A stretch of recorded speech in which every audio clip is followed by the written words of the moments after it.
కీర్తనలు 1వ అధ్యాయం ప్రకారం నీతిమంతులు చేయు పనులు సఫలమవుతాయని ఉంది.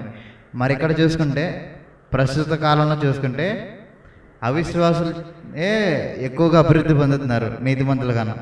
ఎందువలన అంటారు? Very good question. ఇక్కడ నీతిమంతులు అవిశ్వాసులు కాకుండా నీతిమంతులు అవినీతిమంతులుగా మనకు పరిగణించబడితే దానికి ఆన్సర్ వస్తుంది. విశ్వాసులు అవిశ్వాసులుగా పరిగణించబడితే దానికి ఆన్సర్ వస్తుంది. సరే ఫైన్. ఫర్ ఎగ్జాంపుల్, మా ఇంటి పక్కన ఒక పెద్ద హైందవులు ఉన్నారు. వారు విగ్రహారాధన చేస్తున్నారు. వారు బాగా డబ్బు సంపాదిస్తున్నారు అనుకుందాం కొంతసేపు ఎగ్జాంపుల్గా. వారు మిద్దెల మీద మిద్దెలు కడుతున్నారు, స్థలాల మీద స్థలాలు కొంటున్నారు, పొలాల మీద పొలాలు కొంటున్నారు, కార్ల మీద కార్లు కొంటున్నారు, లావిష్గా బతుకుతున్నారు. కానీ విశ్వాసంలో ప్రార్థన చేసుకుంటూ మేము ముందుకు వెళ్తున్నప్పుడు మాకు అన్ని పొలాలు లేవు, అన్ని స్థలాలు లేవు, అన్ని కారులు లేవు.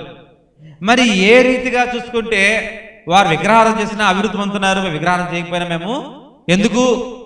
మేము ముందుకు వెళ్ళలేకపోతున్నాము. భూలోకం విశ్వాసాలు ఎందుకు కృంగిపోతున్నారు, అవిశ్వాసం ఎందుకు బలపడుతున్నారు? గమనించండి, వారు బతికే 60-70 సంవత్సరాలే వారికి ఆ ఐశ్వర్యం వారి తోడు ఉంటుంది. తర్వాత వారి ఐశ్వర్యము వారి తోడు వారికి ఉండదు. కానీ మన దగ్గర ఆ 60-70 ఏళ్ళే ఐశ్వర్యం ఉండదు. కానీ మన నిత్య జీవము దేవునితో ముందుకు వెళ్ళిపోతూ ఉంటాం. ఫర్ ఎగ్జాంపుల్, మనము పరలోకం చేరి గొర్రెల మందులో ఉండి పరలోకం చేరి యెహోవా తండ్రి యేసయ్య దగ్గర పరిశుద్ధాత్మ దేవుని దగ్గర ఆరాధించుకుంటూ అక్కడే ఒక 30,000 కోట్ల సంవత్సరాలు జీవిస్తూనే ఉన్నాం ఆయనతో నిరంతరం. ఎంతైందండి? 30,000 కోట్ల సంవత్సరాలు జీవిస్తూనే ఉన్నాం. అప్పుడు మాకు తలంపు వచ్చి, మా ఇంటి పక్కన ఉండేవాడు బాగా డబ్బు సంపాదించాడు, కార్ల మీద తిరిగేవాడు, డబ్బులు బాగున్నాయి, మిద్దెలు ఉన్నాయి, స్థలాలు ఉన్నాయి, పొలాలు ఉన్నాయి అంటే ఆడు ఇప్పుడు ఎక్కడున్నాడు? నరకంలో ఉన్నాడు. నేను ఎక్కడున్నాను? దేవ సన్నిధిలో ఉన్నాను. నా ఫలం ఎక్కడ అధికమైంది? పరలోకంలో అయింది. వాడి ఫలం ఎక్కడ అధికమైంది? నరకంలో అయింది. అందుకే వాడు నరకంలో ఉన్నాడు. వాడు 30,000 కోట్ల సంవత్సరాలు నరకంలో అనుభవిస్తున్నాడు నరక యాతన. కానీ నేను అనుభవించిన నరకయాతన 60 సంవత్సరములే, 70 సంవత్సరములే భూమి మీద. కానీ 30,000 కోట్ల సంవత్సరాలు నేను ఐశ్వర్యాన్ని, దేవుని యొక్క కృపని, దేవుని యొక్క ఆధిక్యతని, ఆశీర్వాదం అనుభవిస్తున్నాను.